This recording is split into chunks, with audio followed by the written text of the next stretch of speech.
Well, it's going to be a process, and we already know Labour's response to this. Yes. They won't buy it, but is there a chance that they might change their mind? They wouldn't buy what? Changing the constitution? Taking it away from the exclusive legislative list. If Labour has the interest of workers, if Labour does actually have the interest of workers at heart, that is the best thing for them. That is the best thing for them.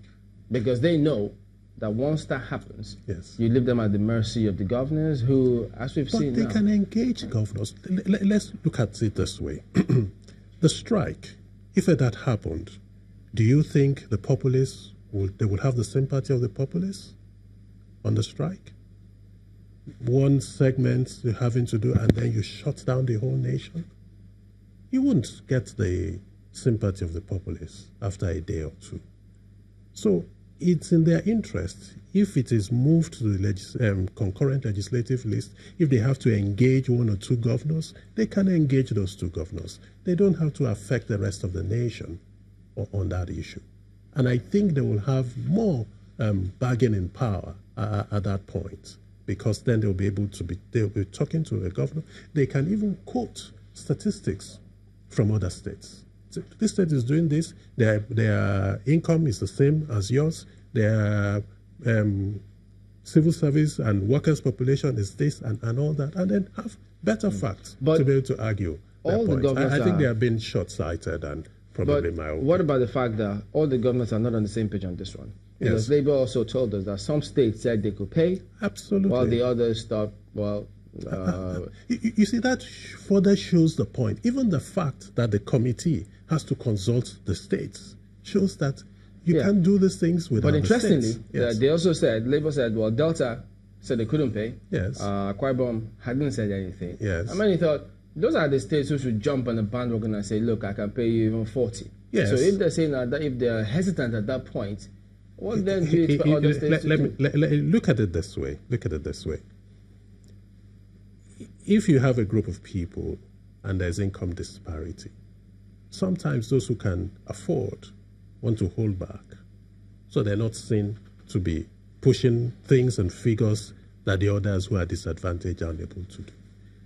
And then, what if they're categorical and tell you, I can't pay? Is that also a way to hold back? Well, they didn't come back and say categorically that they can pay. But the fact of the matter is that if each state was allowed to make its own payment, you'd be surprised that some states will pay more than the others. How should we consider this? If we're to let Labour buy into this, do we also come up with the argument and say, all right, here's what we'll do. State governors, you can't earn the same thing as your colleagues in states who have very high income, who have the economy to support it. We'll start with that. You have to disclose how much exactly comes into the security vote, as it were. Put that on the table as well. So if you're then to remove this from the exclusive legislative list, who knows, just maybe all of those may pass together. Yeah, it's a possibility, and in my own view, a welcome possibility. There should be more transparency in government, especially the security vote issue. And I think the security vote is probably a carryover of the military. I am not sure. I don't think there was security vote in the Second Republic. I doubt if there was security vote in the First Republic. So perhaps that's a carryover. And you see, we have a tendency to try and adopt those things that are easily beneficial to self, rather than those things that are good for the larger picture. But there's no doubt that all of these issues are just throwing up that we need a proper federal system in this country. A proper federal system? Yes. Earlier you talked about the reports that had been done about reducing the size of government at the federal level. Is that the Rossini report? Yes. Before the Rossini, there was another report for the Rossini report. Yeah.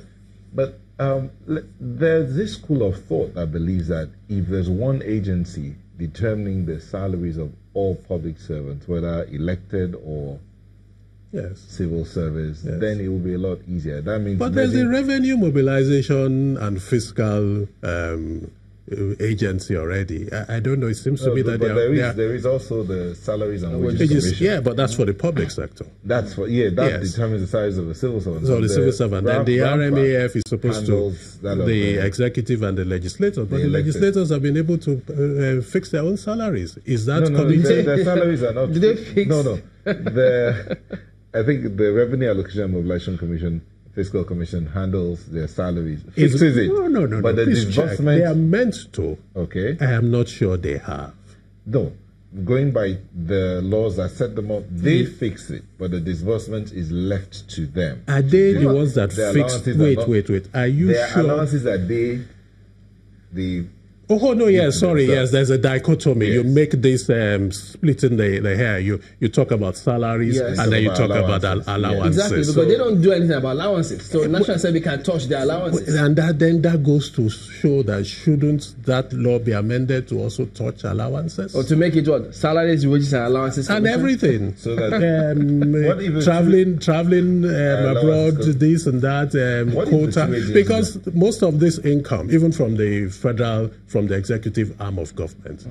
It's not from the salaries, it's from the allowances. I travel overnight to Lagos. There's no differentiation between private travel and public travel. They're all fused. And so I get allowances for traveling every night. I get allowances for going abroad. I get this and that. Those are where all the wastage comes in. So you're saying the Ramfak law should be amended to take care of allowances. Should take care of allowances. But the two agencies shouldn't be merged.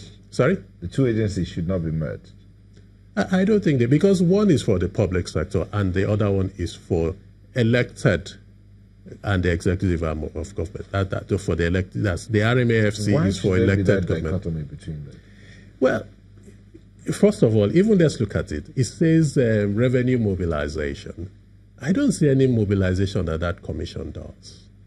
Yes, the allocation aspect of it, yes, but not the mobilization. So perhaps there's a need to look at the entire thing in a whole, because society is evolving.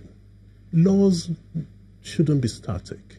Laws should move with society. Sometimes laws should even move ahead of society and set the standard for society. Public governance in this country needs a major overhaul, and there's no doubt about that.